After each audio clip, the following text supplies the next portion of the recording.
Sister, yes sir. ఈమె severe shock లో ఉంది. అలజడికి ఆందోళనకి తట్టుకోలేదు. చాలా జాగ్రత్తగా చూసుకోవాలి. అలాగే doctor. Come on.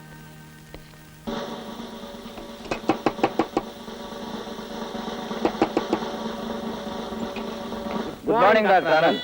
Hello, good morning. Come in. Take your seat. ఏమిటి ఇలా వచ్చారు? మోహన్ హత్య కేసు విషయంలో మీతో కొంచెం మాట్లాడదామని వచ్చాం. ఏమిటో చెప్పండి. ఈ హత్య డాక్టర్ రమేష్ చేశాడని మా అనుమానం. ఏ విధంగా ఇన్స్పెక్టర్? అక్కడికి అతను వెళ్లడం చూసిన సాక్షులు ఉన్నారు. హత్యాస్థలంలో అతని గుర్తులు దొరికాయి. పైగా రివాల్వర్ మీద అతని వేలుముద్దలు కూడా ఉన్నాయి. ముఖ్యంగా హత్య జరిగిన క్షణం నుంచి అతను ఎవరికీ కనిపించకుండా తప్పించుకు తిరుగుతున్నాడు కనుక అతనే నేరస్తాడని మా నమ్మకం. మా నమ్మకాన్ని ధృవపరచుకోవడానికి మీ నర్సింగ్ హోమ్ లో అడ్మిట్ అయిన అతని చెల్లెల్ని కలవాలనుకుంటున్నాం. కొన్ని ప్రశ్నలు అడగాలనుకుంటున్నాం. సారీ ఇన్స్పెక్టర్, తన అన్న మీద హత్యా నేరం మోపబడినట్టుగా పేపర్లో చదివింది. మెంటల్ గా షాక్ అయింది. మతిస్థిరం తప్పింది. ప్రస్తుతం తనకి రమేష్ అనే అన్న ఉన్నాడనే సంగతి కూడా మర్చిపోయింది. ఇప్పుడు మీరు ఆమెను ప్రశ్నించుకోవడం ప్రయోజనం లేదు. కానీ డాక్టర్, అంతేకాదు, మీరు వేసే ప్రశ్న వల్ల ఆమె పరిస్థితి మరింత విషమించవచ్చు. నా ట్రీట్మెంట్ అంతా వృధా కావచ్చు. కనుక ఆమె మెంటల్ కండిషన్ దృష్ట్యా నేను అభ్యంతరం చెప్తున్నాను. Don't think otherwise. ఆమె మామూలు స్థితికి రాగానే తెలియచేస్తాను. అప్పుడు వచ్చి ఎన్ని ప్రశ్నలైనా వేయచ్చు. ఓకే డాక్టర్, మీరు అలా తెలియజేస్తే ప్రభుత్వానికి చాలా సహాయం చేసిన వారు అవుతారు. తప్పకుండా వస్తాను డాక్టర్. బాయ్. పోలీసులకు దొరకకుండా తప్పించుకుంటున్న నేను అవకాశం చూసుకుని రహస్యంగా నర్సింగ్ హోమ్కి వెళ్తూ ఉండేవాడిని. ఆనంద్ సహాయంతో నా చెల్లెని చూసుకుంటూ ఉండేవాడిని.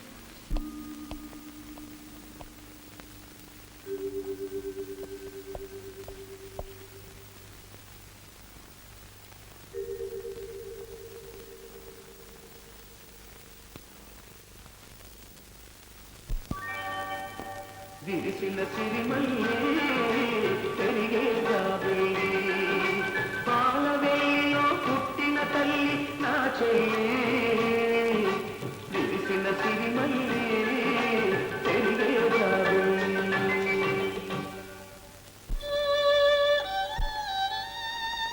చెల్లెమ్మ, చెల్లెమ్మ, మంచినీళ్ళు. మంచినీళ్ళ?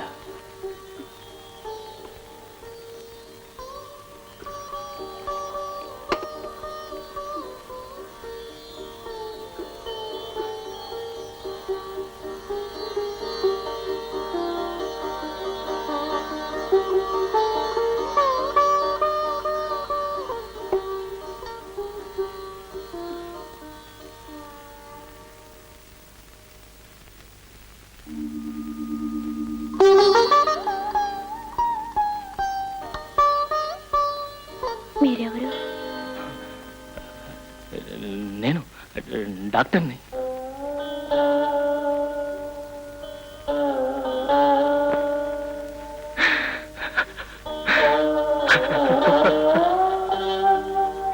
డాక్టర్, ప్లీజ్ ఊరుకోండి. ఏమిటా కన్నీరు? మాటలతో చెప్పలేని మనసులోని బాధ కన్నీరే కారుతుందానని. చూడానంటే నా చెల్లెల్ని చూడానని కలగల పారే సెలయేరు లాంటి తను మూగవేడగా మారిపోయింది. కడకళ్ళాడే వసంత ఋతువు లాంటి తను మండు వేసవిగా మారిపోయింది. ఇదంతా చూస్తూనే ఎలా భరించగలనానంద్, నేను ఎలా బ్రతకగలనానంద్. డాక్టర్, ఆనంద్, నీకు తెలియదు, మనిషికి ఏ చిన్న దెబ్బ తగిలినా అప్రయత్నంగానే అమ్మ అను అబ్బా అను అంటాడు. కానీ నా చిన్నారి చెల్లెల నోటి వెంట అన్న అనే మాట తప్ప మరేమీ వచ్చేది కాదు. దానికి ఈ ప్రపంచంలోనే ఈ అన్నయ్య తప్ప మరేమీ తెలియదు. అలాంటిది ఇప్పుడు ఈ అన్నయ్య తెలియని పరిస్థితిలో తనుంటే నేనేం చేయాలి, ఏమైపోవాలి? డాక్టర్, ప్లీజ్ బాధపడకండి. ఆనంద్, ఎవరికి ఏ చిన్న ఆపద వచ్చినా పరిగెట్టుకెళ్ళి రక్షించేవాడు. కానీ ఇప్పుడు నా చెల్లెల్నే రక్షించుకోవాలని దీనస్థితిలో ఉన్నాడు. ఇన్నేళ్ల నా చదువు, ఇన్నాళ్ళ నా అనుభవం వృధా అయిపోయింది. అవునా, డాక్టర్గా ఆపరేట్ చేసి ఆగిపోయిన గుండె నేను ఆడించగలం, కానీ విధివ్రాత మార్చలేం కదా. ఆనంద్, నా లక్ష్మి మళ్ళీ మామూలు మనిషి అవుతుందంటావా? ఖచ్చితంగా అవుతుంది. మునపటి కంటే ఇప్పుడు పరిస్థితి బెటర్గా ఉంది. డాక్టర్, మరొక విషయం, లక్ష్మి నర్సింగ్ హోమ్ లో ఉంచడం కంటే మా ఇంటికి తీసుకెళ్ళటం మంచిదేమో అనిపిస్తోంది. నీకేది మంచిది అనిపిస్తే చెయ్యి. ప్రస్తుతం నేను డాక్టర్గా నీకు సలహా ఇవ్వలేను, మనిషిగా ఆలోచించడం లేదు. God bless you. God bless you. Kamal sir.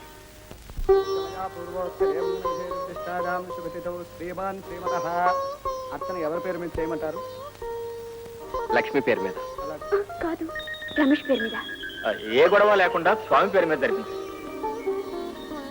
స్వామి పేరు మీదే జరిపిందండి. అలాగండి. లక్ష్మి, ఇక్కడికి వస్తే నీకు ఏదైనా గుర్తొస్తుందా? ఏమో, ఏమిటో తెలియటం లేదు. కానీ ఎప్పుడో ఎవరితోనూ వచ్చినట్టు ఏదో అనిపిస్తుంది.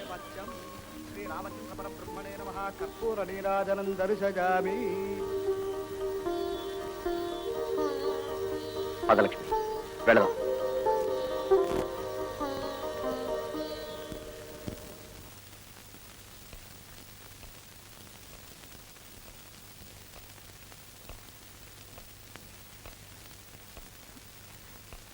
డాక్టర్ ఆనంద్ ఎక్కడా? డాక్టర్ ఆనంద్ గారు ఇక్కడికి వస్తా ఉన్నారు. మిమ్మల్ని ఇక్కడే ఉండమన్నారు.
లక్ష్మి, లక్ష్మి,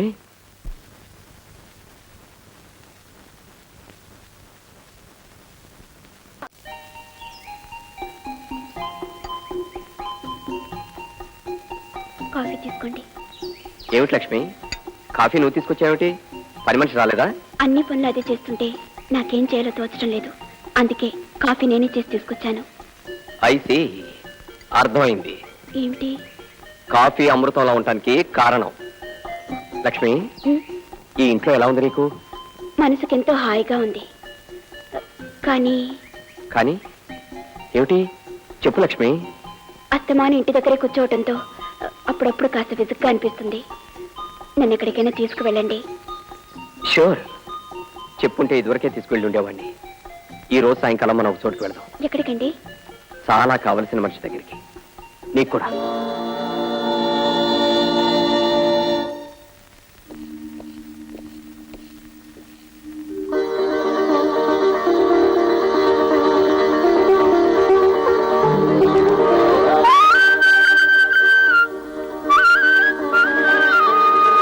ఆనంద్, ఆనంద్, ఆనంద్, మహోన్నతమైన నీ వ్యక్తిత్వం తెలుసుకున్నాను. ఇప్పుడు నీతో ఏం మాట్లాడారో ఎలా మాట్లాడారో నాకు అర్థం కావటం లేదు. చెప్పలేని ఆనందం, చెప్పుకోలేని కృతజ్ఞత నన్ను మూగవాణ్ణి చేస్తున్నాయి. ఆనంద్, నన్ను మూగవాణ్ణి చేస్తున్నాయి. డాక్టర్. అవునా, ఎంతకాలం నువ్వు గాయపడ్డ మనుషుల్నే బాగు చేసే డాక్టర్ వరకున్నా, కానీ ఇప్పుడు గాయపడ్డ బ్రతుకులను కూడా బాగు చేసే మనసున్న మనిషి వరకు తెలుసుకున్నా. ఆనంద్, అన్నీ తెలుసు నీకు. అయినా నలిగిన పువ్వు నా చెల్లెల్ని అందుకున్నావు. పూజకు పనికొచ్చే పుష్పంలా స్వీకరించావు. దాని బతుకు ఒక అందాన్ని అర్థాన్ని కల్పించావు. ఆనంద్, కొండంత మనిషిగా ఎదిగిపోయిన నీకు నా గుండెల్లోనే కృతజ్ఞత తెలుపుకుంటున్నాను. ఆనంద్, కృతజ్ఞత తెలుపుకుంటున్నాను. లక్ష్మి, ఆయన ఎవరో తెలుసా నీకు? ఫోటో చూపించి మా అన్నయ్య అని చెప్పారు. వారేగా? అవును లక్ష్మి, వెళ్ళి ఆయన పలకరించు.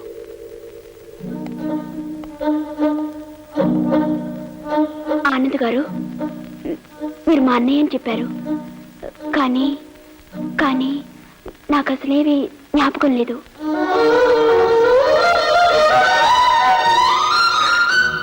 భగవాన్, భగవాన్,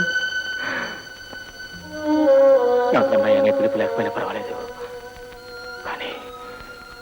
కానీ నా చెల్లెలికి మాత్రం ఏమీ జ్ఞాపకం రాకూడదు. ఆమె ఇలాగే ఉండిపోవాలి. ఆమెను ఇలాగే ఉండిపోని భగవాన్, ఇలాగే ఉండిపోని. లక్ష్మి, నువ్వు వెళ్ళి కారులో కూర్చో, నేను ఇప్పుడే వస్తాను.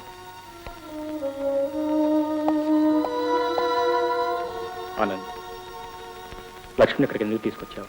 ఆమెలో అప్పటికి ఇప్పటికీ వచ్చిన మార్పు మీరు చూస్తారని. చూశాను ఆనంద్, చూసి చాలా ఆనందించాను. కానీ ఒక్క రిక్వెస్ట్ ఆనంద్, ఆమెకు ఇంకా వైద్యం చేయాలని, పూర్తిగా నయం చేయాలని మాత్రం ప్రయత్నం చేయొద్దు. అదేమి డాక్టర్, ఆమెకు పూర్తిగా నయమవుతుంది. ఆనంద్, పూర్తిగా నయమైతే గతం జ్ఞాపకం వస్తుంది. తనకు జరిగిన ఘోరం తలుచుకుని గుండె పగిలి కుమిరి కుమిరి ఏడుస్తున్నారు. అందుకే ఆనంద్. డాక్టర్, ఒక డాక్టర్గా నా డ్యూటీని నేను నెరవేర్చాలి. నెరవేరుస్తాను.